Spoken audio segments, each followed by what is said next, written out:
Maju terus. Gara-gara maju terus, pantang mundur, hampir pecah.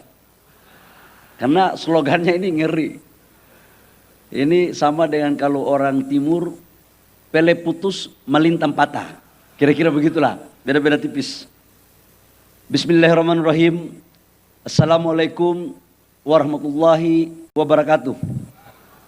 Shalom, Om Swastiastu, Namo Buddhaya, salam kebajikan.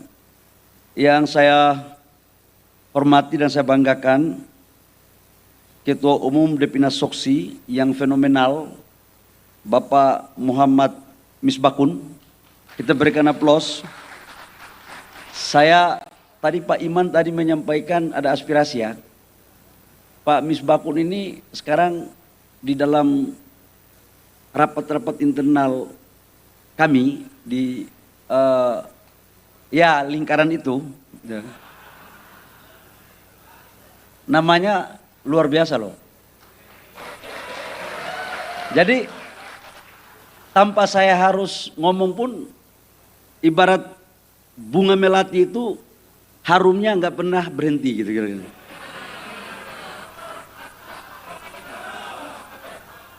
Cuman milih. Saya bilang yang ini gimana? Tum kalau bisa, kalau yang ini saya tetap di sini aja katanya. Jadi milih juga, coba bayangin. Memang kalau jadi ketua umum partai baru pasukan segenerasi ya begini. Nggak ada orang lain diolah, kita saling mengolah. Dan seluruh fungsionaris Depina Soksi, ada Sekjen Adinda Putri gitu. Sama bendahara umum dan semuanya, seluruh pengurus yang mohon maaf saya tidak sebut satu. Yang saya hormati para senior-senior penisepu, tokoh Depina Soksi, Bapak Profesor Thomas Suyatno, Ketua Dewan Pertimbangan. Bang, abang punya WA ke saya tentang sejarah Golkar, terima kasih ya. Ini pelaku sejarah Partai Golkar kelihatannya lebih banyak di Soksi. Ya. Kemudian Pak Otoyo Usman, senior, tapi visinya masih tajam. Saya harus akui, resepnya apa senior, coba kasih ke kita juga. Ketua Dewan Pertimbangan yang masih hidup di dalam 97 organisasi yang melahirkan sekber, itu diantaranya adalah Soksi.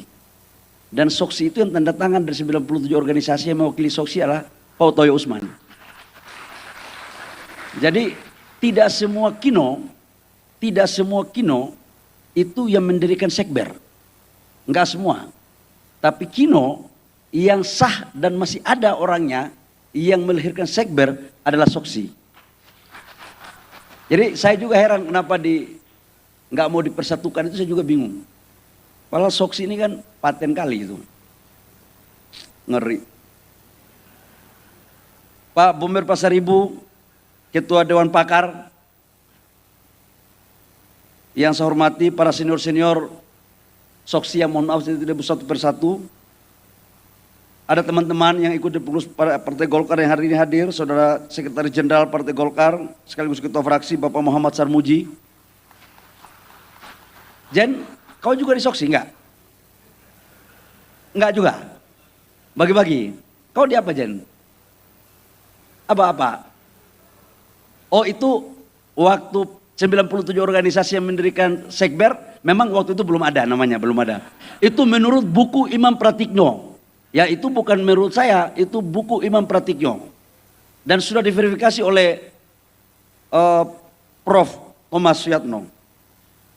Ini verifikasi, ini data, ini penting. Ada Pak Aceh Hasan Sadli, Wakil Ketua Umum yang juga adalah Gubernur Lemhanas.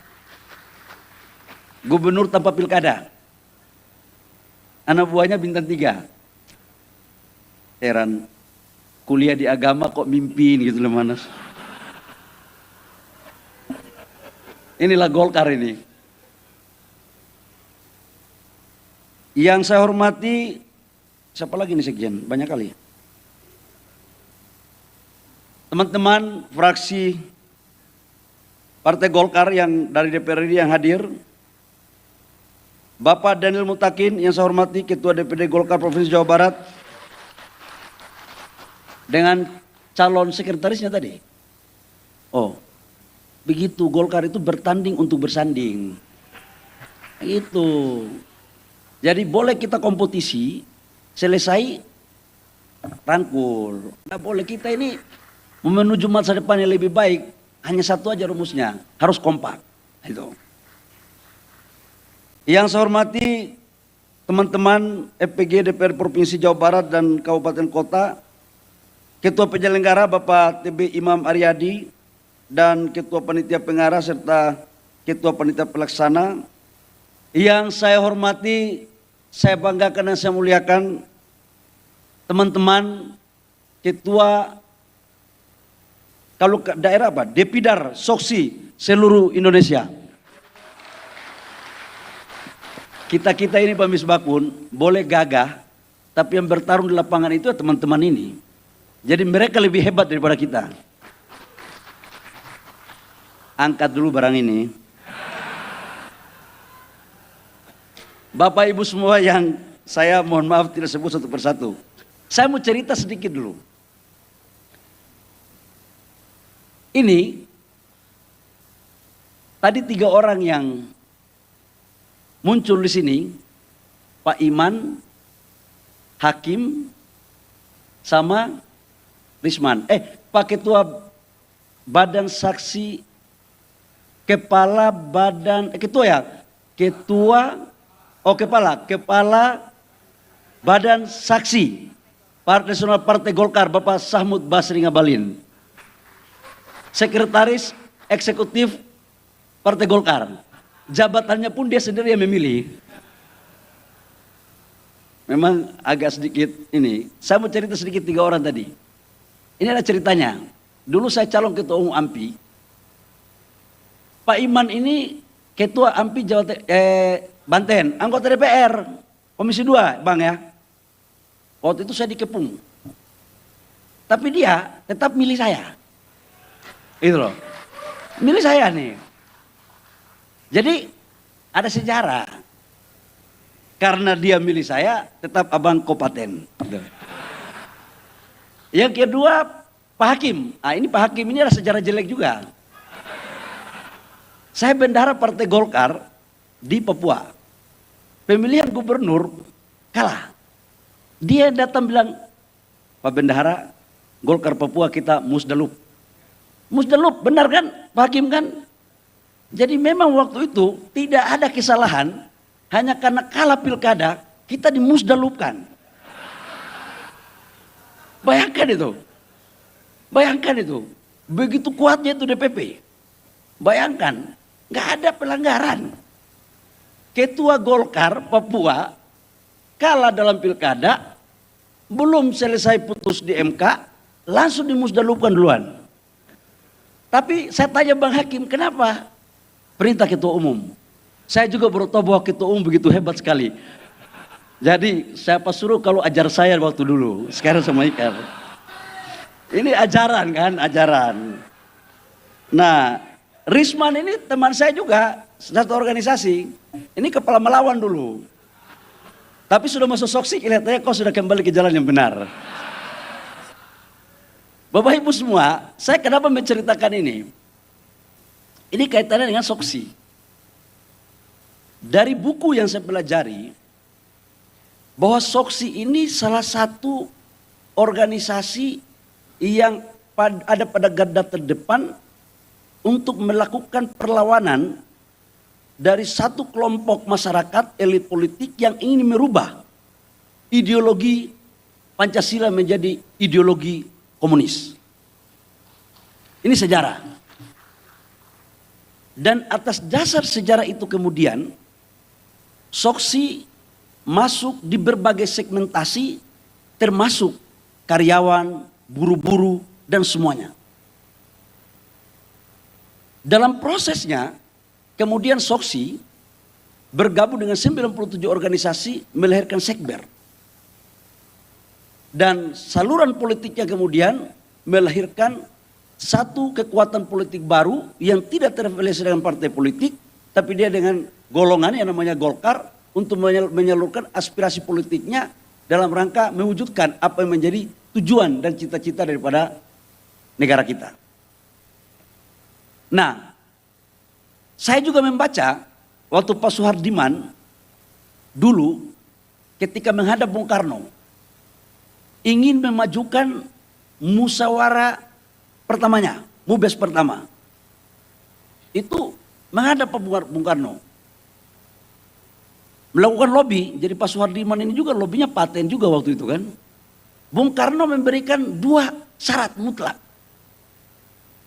Boleh dimajukan, bikin di Gelora Bung Karno kalau tidak salah waktu itu, Istora. Syaratnya pertama harus masa minimal 10.000. Harus masa minimal 10.000. Pak Suhardiman bilang, oke, nggak ada masalah. Yang kedua, syarat yang kedua ini yang menarik. Harus banyak pagar ayu. Waktu saya buka Munas Soksi, saya bilang ini melanggar permintaan Bung Karno waktu itu. Karena pagarnya waktu itu layu semua, bukan ayu gitu loh. Benar gak senior? Nah, tapi begitu tadi saya masuk, Soksi di bawah pimpinan Pak Misbakun sudah berubah. Dia melakukan evolusi yang sangat cepat. Karena ini juga bisa mengganggu suasana kebatinan dalam forum kira-kira begitu. Pak Misbakun. Ini pasti kamu ini anak-anak HIPMI yang kasih masukan ini, bahaya ini. Jangan terlalu banyak di Soksi anak HIPMI, bahaya nanti. Bapak Ibu semua, dalam konteks itu, saya pikir kita harus kembalikan Soksi pada kito perjuangannya. Soksi ini adalah organisasi kino yang mempunyai basis, massa, dan sekaligus sebagai dapur pengkaderan yang kelak nanti akan disuplai untuk menjadi tokoh-tokoh bangsa lewat saluran politik di Partai Golkar. Jadi Soksi harus memboboti partai. Golkar, dasar akarnya, salah satu diantaranya adalah Soksi. Bukan Golkarnya yang memboboti Soksi, tapi Soksi yang harus memboboti Golkar. Ini. Untuk menuju ke sana syaratnya ada juga. Rekrutmen dan kaderisasi itu bagi saya adalah sesuatu yang penting. Kita hari ini boleh berbangga dengan anggota DPR 102. Ini otokritik secara internal kita. Tapi mohon maaf, boleh saya waktu itu lihat Pak Bomber Pasaribu, abang-abang di depan ini waktu jadi anggota DPR itu kan luar biasa sekali. Bukan menjadi follower. Tapi sekarang ada ketua fraksi. 102 anggota DPR kita, saya merasa kok kayak bukan 102 gitu. Otokritik aja nggak apa-apa. Kenapa ini terjadi?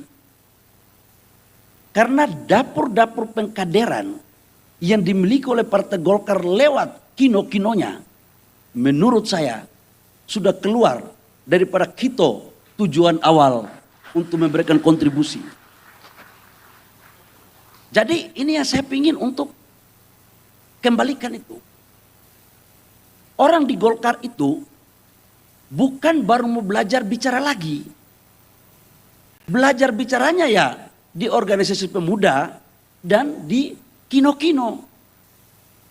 Karena pengurus Partai Golkar itu kan representasinya adalah dari kino-kino. Jadi saya berharap betul terhadap Soksi dalam memberikan kontribusi terbaiknya untuk memberikan warna tersendiri dalam perilaku sistem politik kita di internal Partai Golkar.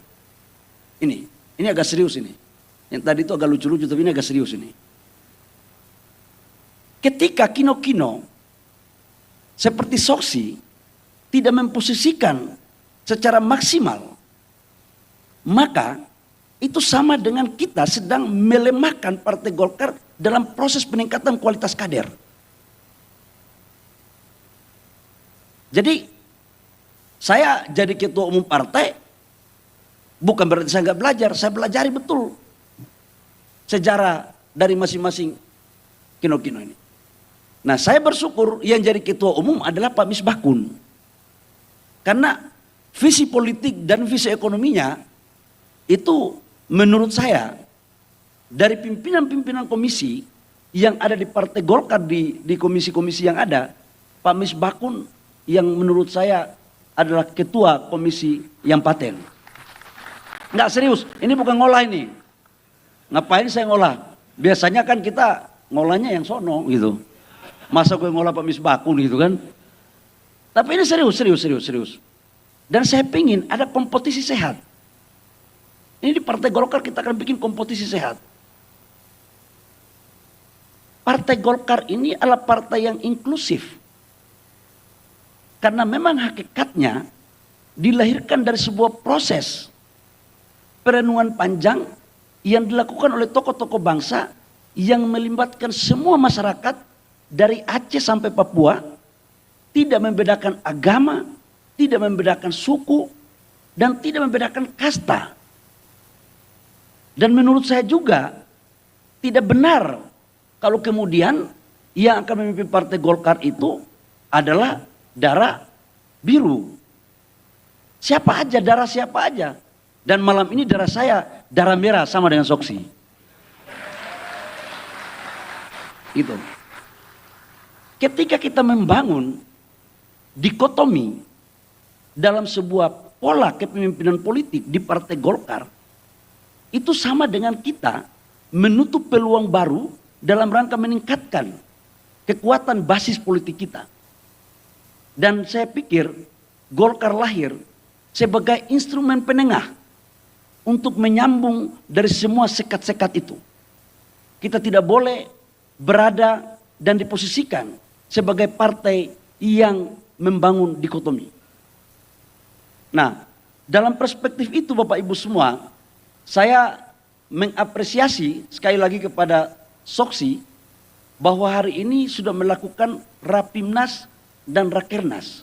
Ini adalah sebagai bentuk konsolidasi organisasi. Tidak ada sebuah organisasi yang hebat tanpa ada konsolidasi. Dan Rapimnas dan Rakernas merupakan bagian penting dalam rangka menyusun program 5 tahun ke depan dan melakukan evaluasi. Tidak sekedar untuk menghadirkan pagar ayu, tapi juga harus melahirkan pemikiran-pemikiran besar dalam rangka mewujudkan tanggung jawab kita untuk bangsa. Nah, saya pikir itu Bapak Ibu semua, dan saya juga tadi Pak Iman ada aspirasi begitu ya. Kalian pikir jadi ketum partai ini enak? Aku mau kasih tahu saja. Ketum partai ini ada 2. Kalau seorang ketua umum mau jadi ketua umum partai untuk menjadikan sebagai kepentingan pribadinya, mungkin enak. Tapi kalau ada ketua umum partai yang betul-betul bekerja untuk partai, untuk kebesaran partai dan untuk tujuan partai, pasti bebannya luar biasa. Benar, serius sekali. Ini ketum partai ini, kalau saya waktu jadi menteri, ya banyak juga tamu, tidurnya masih terukur. Jadi ketum partai ini, ya ilaha illallah Muhammad Rasulullah. Saya udah, ya tapi ya udahlah. Ya ini bagian daripada pengabdian etikat baik kita untuk kepada Ibu Pertiwi lewat Partai Golkar.